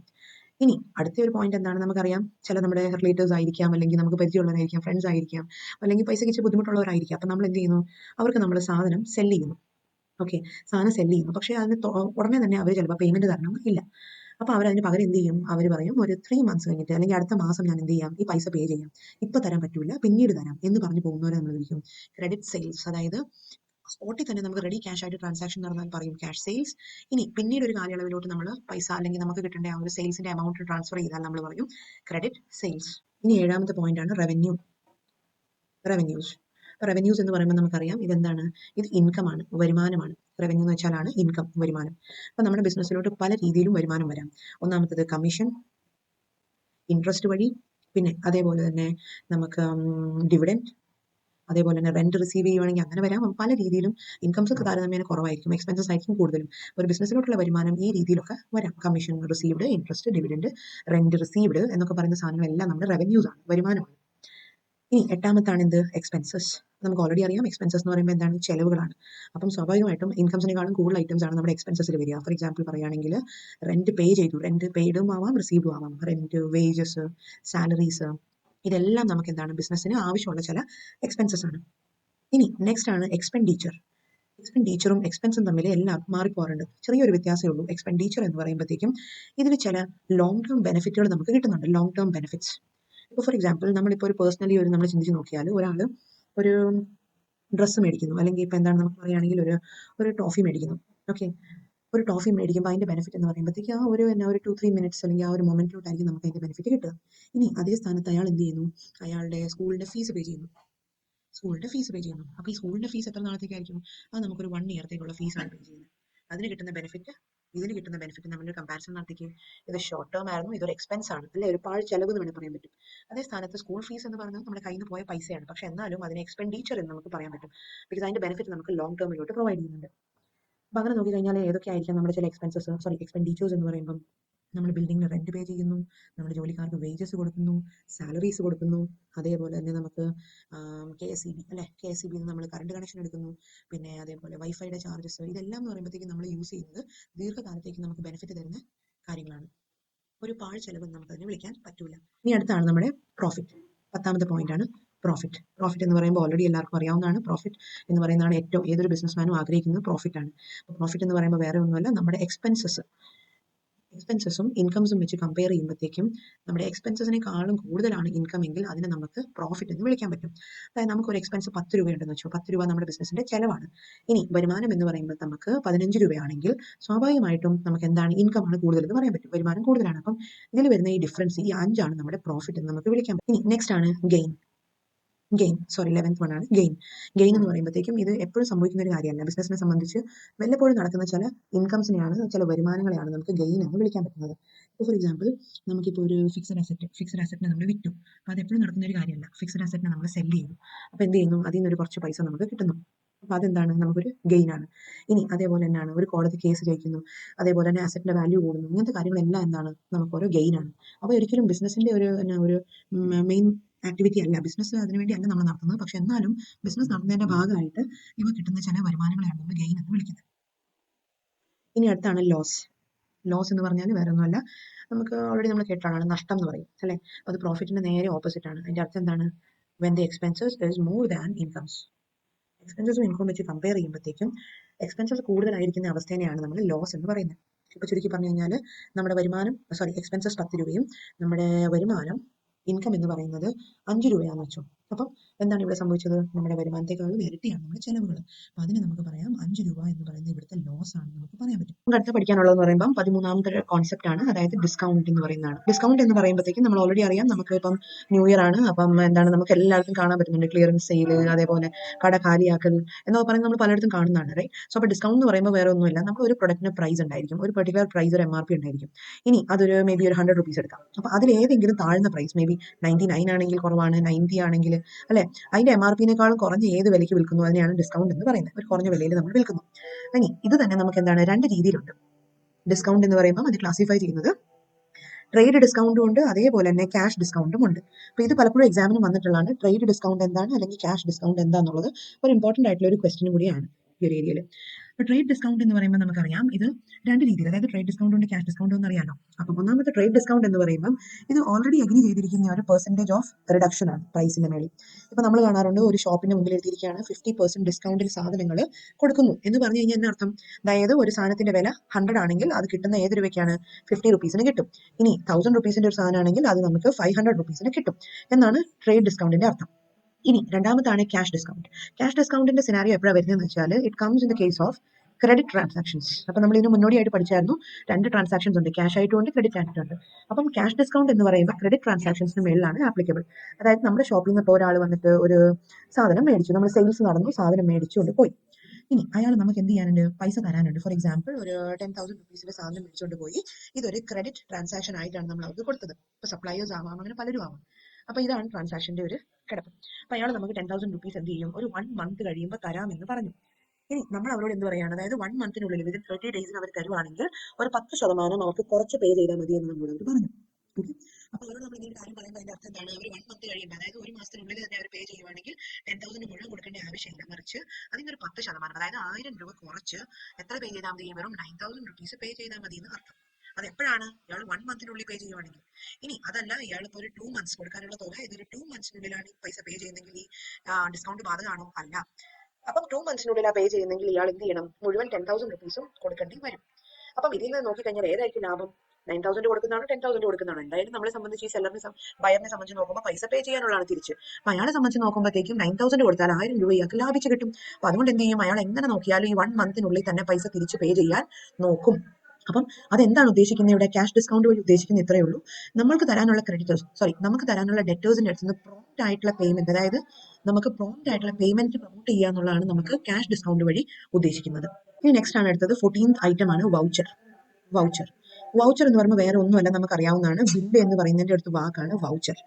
അതായത് അതൊരു റിട്ടേൺ ഡോക്യുമെന്റ് ആണ്, നമ്മളൊരു കാര്യം പേ ചെയ്തു എന്നുള്ളതിന്റെ ഒരു റിട്ടേൺ പ്രൂഫ് ആണ് എന്ത്, ബില്ല് അല്ലെങ്കിൽ വൗച്ചർ എന്ന് പറയുന്നത്. അപ്പൊ നമ്മളെ സംബന്ധിച്ച് നോക്കുമ്പോൾ നമുക്കറിയാം, അക്കൗണ്ട്സ് ചെയ്യുന്ന ആൾക്കാരെ സംബന്ധിച്ച് നോക്കുമ്പോൾ നമ്മളിപ്പോൾ ഒരു സാധാരണഗതിയിൽ നമ്മളിപ്പോൾ ഒരു മെഡിസിനോ അല്ലെങ്കിൽ ഒരു പച്ചക്കറിയോ നമ്മൾ വീട്ടിൽ മേടിച്ചു കഴിഞ്ഞാൽ അതിനൊരു ബില്ലൊക്കെ ഉണ്ടെങ്കിൽ നമ്മൾ അങ്ങനെ ചുരുട്ടി കൂട്ടി എറിഞ്ഞിട്ട് ഇവിടെ പോരും. പക്ഷേ ഒരു ബിസിനസിനെ സംബന്ധിച്ച് നോക്കുമ്പോഴത്തേക്കും ഇതുപോലത്തെ ബില്ലുകളോ വൗച്ചറുകളോ ഇതെല്ലാം ആവശ്യമുള്ളതാണ്. ഇതെല്ലാം നമുക്ക് സൂക്ഷിച്ച് വെച്ചേ മതിയാവുള്ളൂ, ബിക്കോസ് അത് നമ്മുടെ അക്കൗണ്ടിങ്ങിന്റെ ഒരു പ്രൂഫാണ്. 100 രൂപയുടെ ട്രാൻസാക്ഷൻ നടന്നാലും 1000 രൂപയുടെ നടന്നാലും 10,000 നടന്നാലും എത്ര വലുതോ ചെറുതോ ട്രാൻസാക്ഷൻ ആയിക്കോട്ടെ, അപ്പോൾ നമുക്ക് ബിസിനസിന് വേണ്ടിയിട്ടാണോ, നമുക്ക് ബിസിനസിന്റെ ബില്ലുകൾ ഇതൊക്കെ സൂക്ഷിച്ചു വെക്കേണ്ട ആവശ്യമുണ്ട്. പിന്നെ പല പേരുകൾ നമ്മൾ പറയും, നമുക്ക് വേണമെങ്കിൽ ഇതിന് ബില്ല് എന്ന് പറയാം, അല്ലെങ്കിൽ നമുക്കിതിനെ വൗച്ചർ എന്ന് പറയാം, ഇനി അതല്ല എങ്കിൽ നമുക്കിതിനെ റിസീപ്റ്റ് എന്ന് പറയാം, ഇനി അതും അല്ലെങ്കിൽ ചിലടത്ത് നമുക്കിതിനെ ക്യാഷ് മെമോ എന്ന് വേണമെങ്കിൽ പറയാം. അപ്പം നമ്മുടെ ബിസിനസിന്റെ സിറ്റുവേഷൻ എങ്ങനെയാണോ അതനുസരിച്ച് ഇതിനൊക്കെ മാറ്റം വരും, ഈ ടേംസിന് മാറ്റം വരും. പക്ഷെ ലിറ്ററൽ മീനിങ് എന്ന് പറയുമ്പോൾ എന്താണ്, ബില്ല് എന്ന് തന്നെയാണ് ഉദ്ദേശിക്കുന്നത്. ഇനി 15ാമത്തെ ഐറ്റം ആണ് എന്ത്, ഗുഡ്സ്. ഗുഡ്സ് എന്ന് പറയുമ്പോൾ നമുക്ക് ഓൾറെഡി അറിയാം, ഗുഡ്സ് എന്ന് പറയുമ്പോഴത്തേക്കും നമ്മൾ സെല് ചെയ്യാൻ വേണ്ടിയിട്ട് നമുക്ക് മേടിച്ചു വെക്കുന്ന ഐറ്റംസ് ആണ് ഗുഡ്സ് എന്ന് പറയുന്നത്. ഓക്കെ, ഗുഡ്സ് എന്ന് പറയുന്നത്. ഇനി നമ്മുടെ ഒരു ടെക്സ്റ്റൈൽസ് ബിസിനസ് ആണെങ്കിൽ നമ്മുടെ ഗുഡ്സ് എന്തായിരിക്കും, തുണികളായിരിക്കാം. ഓക്കെ, ടെക്സ്റ്റൈൽസ് ബിസിനസ് ആണെങ്കിൽ നമ്മുടെ ഗുഡ്സ് എന്ന് പറയുമ്പോൾ ഫാബ്രിക്സ്, തുണികളായിരിക്കാം. ഇനി നമുക്കൊരു ബുക്ക് ഷോപ്പ് ആണെങ്കിൽ നമ്മുടെ ഗുഡ്സ് എന്തായിരിക്കാം, ബുക്സ് ആയിരിക്കാം. ഓക്കെ, ബുക്ക് പോലെ ഉദ്ദേശിച്ചത്, പക്ഷെ വേറെ എന്തോ ആയി മാറി, ബട്ട് സ്റ്റിൽ ബുക്സ് ആണ്. ക്ലിയർ? ഇനിയും അപ്പൊ ഇതുപോലെ തന്നെ ഗുഡ്സ് എന്ന് പറയുമ്പോൾ ക്ലിയർ ആണെന്ന് വിശ്വസിക്കുന്നു, അതിന് വലിയൊരു ഡെഫിനേഷന്റെ ആവശ്യം വരുന്നില്ല. ഇനി നെക്സ്റ്റ് നമുക്ക് വരുന്നതാണ് ഡ്രോയിങ്സ്. 16th ഐറ്റം ആണ് ഡ്രോയിങ്സ്. ഒരു കുഞ്ഞു കുട്ടീനോട് നമ്മൾ ചോദിക്കുകയാണ് ഡ്രോയിങ്സ് എന്താ ചോദിച്ചു കഴിഞ്ഞാൽ അത് പറയും കുത്തി വരയ്ക്കുക അല്ലെ, വരയ്ക്കുക എന്നൊക്കെ. നമ്മൾ കൊമേഴ്സുകാരെ സംബന്ധിച്ച് ഡ്രോയിങ്സ് എന്ന് പറയുമ്പോൾ അതല്ല കോൺസെപ്റ്റ്. ഇതെന്ന് വെച്ചാൽ നമ്മുടെ ബിസിനസിന്റെ ഓണർ സ്വന്തം ആവശ്യത്തിന് വേണ്ടിയിട്ട് ബിസിനസ്സിൽ നിന്ന് ഫണ്ട് എടുക്കുകയാണെങ്കിൽ അതിനെ പറയുന്നതാണ് ഡ്രോയിങ്സ്. ബിസിനസിന്റെ ഓണർ പൈസ കടമായിട്ട് എടുക്കുകയാണെങ്കിൽ ഓക്കെ, അതിനെ പറയുന്നതാണ് ഡ്രോയിങ്സ്. ഡ്രോയിങ്സ് എന്ന് പറയുന്നത് എന്താണ്, നമ്മൾ ഓൾറെഡി പറഞ്ഞു, ബിസിനസ് എന്ന് പറയുന്ന ഒരു വ്യക്തിയും ബിസിനസ് മാൻ എന്ന് പറയുന്ന ഒരു വ്യക്തിയും ബിസിനസ് എന്ന് പറയുന്ന രണ്ടാമത്തെ വ്യക്തിയാണ്. അപ്പൊ നമ്മൾ മറ്റൊരാളുടെ നിന്ന് പൈസ ഇങ്ങനെ കടം മേടിച്ച പോലെ ഒരു എഫക്റ്റ് ആണ് ഇവിടെയും വരിക. So this is basically A liability. സാധാരണഗതിയിൽ നമ്മൾ കണക്ക് കൂട്ടുന്നത് നമുക്ക് ക്യാപിറ്റലിനെ കുറയ്ക്കുന്ന ഒരു ഐറ്റം ആയിട്ടാണ് നമ്മൾ ഇതിനെ ട്രീറ്റ് ചെയ്യുക. നമ്മൾ കുറച്ചുകൂടി പഠിച്ചു വരുമ്പോൾ നമുക്ക് മനസ്സിലാവും. അതായത് നമുക്ക് ബാലൻസ് ഷീറ്റ് ഒക്കെ പഠിച്ചു വരുമ്പോഴത്തേക്കും ഇതിന്റെ അകത്ത് നമ്മൾ ക്യാപിറ്റലൊക്കെ കാണിക്കുമല്ലോ, ക്യാപിറ്റലൊക്കെ കാണിക്കും നമ്മുടെ ലൈബിലിറ്റി സൈഡിൽ. അപ്പോൾ ക്യാപിറ്റലിൽ നിന്ന് ഒരു പാർട്ട്ണർ ഇപ്പോൾ വിഡ്രോ ചെയ്തിട്ടുണ്ട്. ഇപ്പം ഞാൻ എന്ന പാർട്ട്ണർ ഇൻവെസ്റ്റ് ചെയ്തേക്കുന്നത് 10,000 rupees ആണ്. ഞാൻ ഈ വർഷം ഡ്രോയിങ്സ് നടത്തിയിരിക്കുന്നത് ഒരു 1,000 rupees ആണ് എങ്കിൽ എൻ്റെ ക്യാപിറ്റൽ എന്ത് കാണിക്കും? വർഷം അവസാനം എൻ്റെ ക്യാപിറ്റൽ 10,000 ആയിട്ട് കാണിക്കില്ല, മറിച്ച് 10,000 മൈനസ് 1,000 9,000 ആയിരിക്കും എൻ്റെ ക്യാപിറ്റൽ ടോട്ടൽ കാണിക്കാൻ പോണേ. മനസ്സിലായോ? ഇനി നെക്സ്റ്റ് ആണ് 17ാമത്തെ പോയിന്റ് ആണ് പർച്ചേസസ്. പർച്ചേസസ് എന്ന് പറയുമ്പോൾ നമുക്ക് ഓൾറെഡി അറിയാം. പർച്ചേസസ് എന്ന് പറയുന്ന കോൺസെപ്റ്റ് എന്താണ്? സെയിൽസ് പോലെ തന്നെയാണ്. സെയിൽസിന് നേരെ ഓപ്പോസിറ്റ് ആണ് പർച്ചേസസ്. പർച്ചേസസ് എന്ന് വെച്ചാൽ നമ്മൾ ബിസിനസ്സിലോട്ട് മേടിക്കുന്ന സാധനങ്ങൾ, അല്ലെങ്കിൽ ബിസിനസ്സിനെ സെല് ചെയ്യാനോ ആവശ്യങ്ങൾക്കൊക്കെ ആയിട്ട് ഗുഡ്സ് പർച്ചേസ് ചെയ്യോ എന്ത് വേണ്ടി നമ്മൾ പർച്ചേസ് ചെയ്യുമ്പോൾ അതിനെ പറയുന്നതാണ് പർച്ചേസസ്. ഇനി ഇതാണെങ്കിൽ രണ്ട് തരത്തിലുണ്ട്. നമ്മൾ പറഞ്ഞ പോലെ സെയിൽസിനെ ക്ലാസിഫൈ ചെയ്യുന്ന പോലെ ക്യാഷ് പർച്ചേസസും ഉണ്ട്, ക്രെഡിറ്റ് പർച്ചേസസും ഉണ്ട്. അപ്പം ക്യാഷ് പർച്ചേസസ് എന്തായിരിക്കാം? നമ്മൾ ഓൾറെഡി പറഞ്ഞ പോലെ തന്നെ റെഡി ക്യാഷ് ആയിട്ട് നമ്മൾ ഒരു സാധനം മേടിച്ചു, റെഡി ക്യാഷ് ആയിട്ട് നമ്മൾ പൈസ കൊടുക്കുകയാണെങ്കിൽ അതിനെ പറയും ക്യാഷ് പർച്ചേസസ്. ഇനി ക്രെഡിറ്റ് പർച്ചേസസ് എന്താണ്? നമ്മൾ ഗുഡ്സ് മേടിച്ചു, പക്ഷേ എന്ത് ചെയ്യുന്നു, പിന്നീട് ഒരു സമയത്തേക്ക് പേയ്മെന്റ് നമ്മൾ മാറ്റി വെക്കുകയാണ്. ഫോർ എക്സാമ്പിൾ 1 month കഴിഞ്ഞിട്ട് പൈസ തരാം എന്ന് പറയുകയാണെങ്കിൽ അതിനെ പറയാം ക്രെഡിറ്റ് പർച്ചേസസ്. ഇനി 18ാമത്തെ പോയിന്റ് ആണ് സ്റ്റോക്ക്. സ്റ്റോക്ക് എന്ന് പറയുമ്പോൾ നമുക്കറിയാം എന്താണ്? ചരക്ക് എന്ന് മലയാള ഭാഷയിൽ പറയും അല്ലെ. ഇനി സ്റ്റോക്കിന് തന്നെ നമ്മൾ അക്കൗണ്ടിംഗ് ഭാഷയിൽ പറഞ്ഞാൽ we call it as stock in hand. Stock in hand എന്ന് നമുക്ക് വിളിക്കാം. ഇനി എന്താണ് സ്റ്റോക്ക് ഇൻ ഹാൻഡ്? നമ്മുടെ ഗുഡ്സ്, സ്പെയർസ്, ഐറ്റംസ്, അല്ലെങ്കിൽ നമുക്ക് ഇതിന് വേറെ സാധനം പറയാം ഇൻവെന്ററി എന്ന് വേണമെങ്കിൽ വിളിക്കാം. അപ്പൊ നമ്മൾ സെല് ചെയ്യാൻ വേണ്ടി വെച്ചിരിക്കുന്ന ഗുഡ്സ് എന്താണോ അതിനെയാണ് നമുക്ക് ഈ സ്റ്റോക്ക് എന്ന് നമുക്ക് പറയുന്നത്. സെയിൽസിന് വേണ്ടി നമ്മൾ മേടിച്ച് വെച്ചേക്കുന്ന ഐറ്റംസ് ആണ് സ്റ്റോക്ക് എന്ന് പറയുന്നത്. ഇനി സ്റ്റോക്ക് എന്ന് പറയുമ്പം രണ്ട് രീതിയിൽ വരാം. ഓപ്പണിംഗ് സ്റ്റോക്കും ഉണ്ട്, ക്ലോസിംഗ് സ്റ്റോക്കും ഉണ്ട്. ഓക്കെ, ഓപ്പണിംഗ് സ്റ്റോക്ക് എന്ന് പറയുമ്പോഴത്തേക്കും നമ്മുടെ ബിസിനസ് സ്റ്റാർട്ട് ചെയ്യുമ്പോഴത്തേക്കും നമ്മുടെ കയ്യിൽ ബിഗിനിങ്ങിലുള്ള സ്റ്റോക്കാണ് ഓപ്പണിംഗ് സ്റ്റോക്ക്. ഇനി നമ്മുടെ ഒരു വർഷാവസാനം നമ്മൾ അറിയാം 1st April തൊട്ട് 31st March വരെ നമ്മൾ റൺ ചെയ്യുമ്പോൾ നമ്മുടെ ഈ വർഷം അവസാനത്തിൽ നമ്മുടെ കയ്യിൽ മിച്ചം വരുന്ന സ്റ്റോക്കാണ് ക്ലോസിംഗ് സ്റ്റോക്ക്. ഇത് നമ്മുടെ ഒരു അസറ്റ് ആയിട്ടാണ് നമ്മൾ കൺസിഡർ ചെയ്യുക. നമ്മുടെ വർഷത്തിന്റെ അവസാനം നമ്മുടെ കയ്യിൽ മിച്ചം വരുന്ന സ്റ്റോക്കിന്റെ എമൗണ്ട് ആണ് ഈ ക്ലോസിംഗ് സ്റ്റോക്ക്. ഇനി അടുത്ത ഒരു 19th കോൺസെപ്റ്റ് ആണ് ഡെറ്റേഴ്സ്. ഇപ്പൊ നമ്മൾ ഓൾറെഡി പറഞ്ഞിട്ടുണ്ടായിരുന്നു ഡെറ്റേഴ്സ് എന്ന് പറയുമ്പോഴത്തേക്കും വേറെ ഒന്നുമല്ല, ഇതിന് വേറൊരു പേരും കൂടി വിളിക്കും, അതാണ് സൺട്രി ഡെറ്റേഴ്സ്. അത് വേറെ ഒന്നുമല്ല, നമ്മൾ എന്ത് ചെയ്യുന്നു, നമ്മളൊരു ബിസിനസ്സിൽ നിന്ന് സാധനം നമ്മൾ പർച്ചേസ് ചെയ്യുന്നു എന്നതാണ് ഡെറ്റേഴ്സ്. ഡെറ്റേഴ്സ് എന്ന് പറയുമ്പോഴത്തേക്കും വളരെ ഇമ്പോർട്ടൻ്റ് ആയിട്ടുള്ള കോൺസെപ്റ്റ് ആണ്. പലപ്പോഴും ഡെറ്റേഴ്സും ക്രെഡിറ്റേഴ്സും തമ്മിൽ വളരെ കൺഫ്യൂസ്ഡ് ആവാറുണ്ട്. അപ്പം നമുക്ക് ജസ്റ്റ് ഒന്ന് നോക്കാം. ഡെറ്റേഴ്സ് എന്ന് പറയുമ്പോഴത്തേക്കും ഡെറ്റേഴ്സ് എന്ന് പറയുമ്പോൾ വേറെ ഒന്നുമല്ല, നമുക്ക് പൈസ തരാനുള്ള ആൾക്കാരെയാണ് ഡെറ്റേഴ്സ് എന്ന് വിളിക്കുക. ഡെറ്റേഴ്സ് എന്ന് പറയുമ്പോൾ ഫോർ എക്സാമ്പിൾ ഇപ്പം നമ്മൾ ഒരാൾക്ക് 10,000 rupees കൊടുത്തു. അപ്പം അവരിൽ നിന്ന് നമുക്ക് ഒരു 1 month പീരീഡ് നമുക്ക് ടൈം കൊടുത്തു. ആ 1 month എന്നുള്ളത് അവരുടെ ആ ഒരു ടൈം പീരീഡ് ആണ്. ആ 1 month കഴിയുമ്പോഴത്തേക്കും അവർ നമുക്ക് ഈ പൈസ പേ ചെയ്യാനുള്ളവരാണ്. അപ്പോൾ സ്വാഭാവികമായിട്ടും അവർ നമ്മുടെ ഡെറ്റേഴ്സ് ആണ്. ഇനി ഡെറ്റേഴ്സിന് വേറൊരു പേര് കൊണ്ട് നമ്മൾ അറിയപ്പെടും, അതാണ് സൺട്രി ഡെറ്റേഴ്സ്. സൺട്രി ഡെറ്റേഴ്സ് എന്ന് പറയുമ്പോഴും സെയിം കോൺസെപ്റ്റ് തന്നെയാണ്. സൺട്രി ഡെറ്റേഴ്സ് എന്ന് വിളിക്കുന്നതും ഡെറ്റേഴ്സ് എന്ന് വിളിക്കുന്നതും സെയിം അർത്ഥമാണ്. ഇനി നെക്സ്റ്റ് ആണ് ക്രെഡിറ്റേഴ്സ്. ഡെറ്റേഴ്സ് എന്ന് പറയുന്ന പോലെ തന്നെ ക്രെഡിറ്റേഴ്സ് എന്ന് പറയുന്നത് എന്താണ്? നമുക്ക് അതിനൊരു വേറെ പേര് വിളിക്കാം, അതാണ് സൺട്രി ക്രെഡിറ്റേഴ്സ് എന്ന് വിളിച്ചാലും സെയിം കോൺസെപ്റ്റ് തന്നെയാണ്. ക്രെഡിറ്റേഴ്സ് അല്ലെങ്കിൽ സൺട്രി ക്രെഡിറ്റേഴ്സ് എന്ന് നമുക്ക് വിളിക്കും. ഇനി ഇവ നമുക്ക് എന്താണ്? ശരിക്കും പറഞ്ഞാൽ ഇതൊരു ലൈബിലിറ്റിയാണ്. സ്ഥാപനത്തിനെ സംബന്ധിച്ച് നോക്കുമ്പോൾ ഇതൊരു ബാധ്യതയാണ്, ലൈബിലിറ്റി. ഇനി ഇതെന്തായിരിക്കും? ഡെറ്റേഴ്സ് എന്ന് പറയുമ്പോൾ സ്വാഭാവികമായിട്ട് നമുക്ക് എന്തായിരിക്കും? ഒരു അസറ്റ് ആണ്, ഫേമിനെ സംബന്ധിച്ച് ഒരു അസറ്റ് ആണ്. അങ്ങനെയാണെങ്കിൽ ക്രെഡിറ്റേഴ്സ് എന്ന് പറയുന്നത് എപ്പോഴും ഒരു ലൈബിലിറ്റി, ബാധ്യതയാണ്. ഇനി ആരാണ് ക്രെഡിറ്റേഴ്സ്? നമ്മുടെ ബിസിനസ് ഫേമിന്.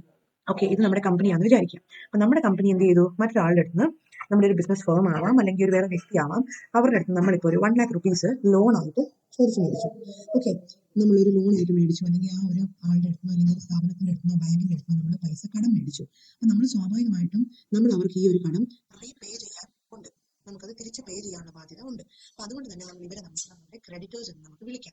അപ്പൊ ചുരുക്കി പറഞ്ഞു കഴിഞ്ഞാൽ നമ്മുടെ ഈ ചാപ്റ്ററിന്റെ മൊത്തത്തിൽ ഒന്ന് സമ്മറൈസ് ചെയ്ത് കഴിഞ്ഞാൽ നമുക്ക് ഇവിടെ പഠിക്കാൻ വേണ്ടിയിട്ട് വളരെ ചെറിയ കുറച്ച് കോൺസെപ്റ്റുകളേ ഉള്ളൂ, ഫസ്റ്റ് ചാപ്റ്റർ ആയതുകൊണ്ട്. ഏറ്റവും ആദ്യമേ എന്ന് പറയുമ്പോഴത്തേക്കും അക്കൗണ്ടിങ്ങിന്റെ ഡെഫിനേഷൻ എന്താണ്, അക്കൗണ്ടിങ്ങിന്റെ മീനിങ് എന്താണ്, അക്കൗണ്ടിങ് എന്ന് പറയുമ്പോൾ എന്താ ഉദ്ദേശിക്കുന്നത്, അക്കൗണ്ടിങ്ങിന്റെ മീനിങ്, ഡെഫിനേഷൻ, പിന്നെ അതിന്റെ ഒപ്പം തന്നെ അതിന്റെ ഒരു ചരിത്രം നമ്മൾ പഠിക്കേണ്ടതുണ്ട്, അല്ലെങ്കിൽ അതേപോലെ തന്നെ who is the father of accounting നമ്മൾ പഠിച്ചായിരുന്നു. അപ്പൊ അങ്ങനെ കുറച്ച് കാര്യങ്ങളാണ് ഇവിടെ നമ്മൾ ആദ്യമായിട്ട് പഠിച്ചത്. ഇനി രണ്ടാമതായിട്ട് എന്ത് പഠിച്ചത്? നമുക്ക് സോഴ്സസ് ഓഫ് ഇൻഫർമേഷൻ, എന്തൊക്കെ സോഴ്സസ് ഉണ്ട്, അക്കൗണ്ടിങ്ങിന്റെ സോഴ്സസ് ഏതൊക്കെയാണ്, ഡേറ്റ എവിടെ നിന്നൊക്കെയാണ് കിട്ടുന്നത്, ഇതൊക്കെയാണ് നമ്മൾ പഠിച്ചത്. അപ്പൊ അതിന്റെ ഇടയിൽ നമ്മൾ പഠിച്ചായിരുന്നു അക്കൗണ്ടിങ് എന്ന് പറയുമ്പോൾ എന്താണ്? അതൊരു പ്രോസസ്സാണ്, അതൊരു നെവർ എൻഡിങ് പ്രോസസ്സാണ്. പ്രോസസ് എന്ന് പറയുമ്പോഴത്തേക്കും അത് ട്രാൻസാക്ഷൻസ് നമ്മൾ ഐഡന്റിഫൈ ചെയ്ത ട്രാൻസാക്ഷൻസിനെ നമുക്ക് മെഷർ ചെയ്യുക, അതിനെ നമുക്ക് ക്ലാസിഫൈ ചെയ്യുക, റെക്കോർഡ് ചെയ്യുക. അപ്പം പിന്നെ അതേപോലെ തന്നെ അതിനെ എന്ത് ചെയ്യുക? പ്രോപ്പറായിട്ട് കമ്മ്യൂണിക്കേറ്റ് ചെയ്യുക. അപ്പൊ അങ്ങനെ ഒരു പ്രോസസ്സാണ് എന്ത്? അക്കൗണ്ടിങ് എന്ന് പറയുന്നത്. അത് നമ്മൾ പഠിച്ചു. പിന്നെ നമുക്ക് അടുത്ത് കാണാനുള്ളതെന്ന് വെച്ചാൽ യൂസേഴ്സ് ഓഫ് അക്കൗണ്ടിങ് ഇൻഫർമേഷൻ ആയിരുന്നു. അതായത് യൂസേഴ്സ് നമ്മൾ പഠിച്ചിരുന്നു, ഇന്റേണൽ യൂസേഴ്സ് ഉണ്ട്, അതേപോലെ തന്നെ എക്സ്റ്റേണൽ യൂസേഴ്സ് ഉണ്ട് നമ്മൾ കണ്ടായിരുന്നു. ഇനി നമ്മൾ പഠിച്ചായിരുന്നു qualitative characteristics of accounting information. അതിൽ നമ്മളൊരു ഷോർട്ട് കട്ട് പഠിച്ചായിരുന്നു, അതായിരുന്നു RRUC എന്നുള്ളത്. ഓക്കെ, അപ്പോൾ വീഡിയോയുടെ തുടക്കത്തിൽ നോക്കിയാൽ മതി അത് എന്തൊക്കെയാണെന്നുള്ളത്. പിന്നെ നമ്മൾ കണ്ടായിരുന്നു ഒബ്ജക്റ്റീവ്സ് ഓഫ് അക്കൗണ്ടിംഗ്. ഒബ്ജക്റ്റീവ്സ് എന്ന് പറയുമ്പോൾ നമ്മൾ അക്കൗണ്ടിംഗ് എന്തിനു ചെയ്യുന്നു, നമ്മൾ എന്താണ് അതിന്റെ ലക്ഷ്യം എന്നുള്ളത് നമ്മൾ അടുത്ത സ്റ്റെപ്പായിട്ട് പഠിച്ചു. അത് കഴിഞ്ഞ് നമ്മൾ കണ്ടായിരുന്നു rule of accounting. Rule of accounting കഴിഞ്ഞാൽ നമ്മൾ കണ്ടായിരുന്നു ചില basic terms, what are the terms in accounting, എന്തൊക്കെ ചില ടേംസ് ഉണ്ട്, ഇമ്പോർട്ടൻറ്റ് ടേംസ് എന്തൊക്കെയാണ് എന്നൊക്കെ നമ്മൾ കണ്ടായിരുന്നു. അതോടെ നമ്മുടെ ഈ ഒരു ചാപ്റ്റർ വൈൻഡ് അപ്പ് ആകുകയാണ്. ഇതിൻ്റെ അകത്ത് ഇമ്പോർട്ടൻറ്റ് കാര്യങ്ങളെല്ലാം നമ്മൾ കവർ ചെയ്ത് പോയതാണ്. അപ്പോൾ അതിൻ്റെ അകത്ത് AICPA ആ ഒരു ഡെഫിനേഷൻ എന്ന് പറയുന്നത് വളരെ ഇമ്പോർട്ടൻ്റ് ആണ്. അപ്പോൾ അതോടെ നമുക്ക് കുറച്ച് ഇമ്പോർട്ടൻ്റ് ആയിട്ടുള്ള ക്വസ്റ്റ്യൻസും കൂടി ഒന്ന് നോക്കാം.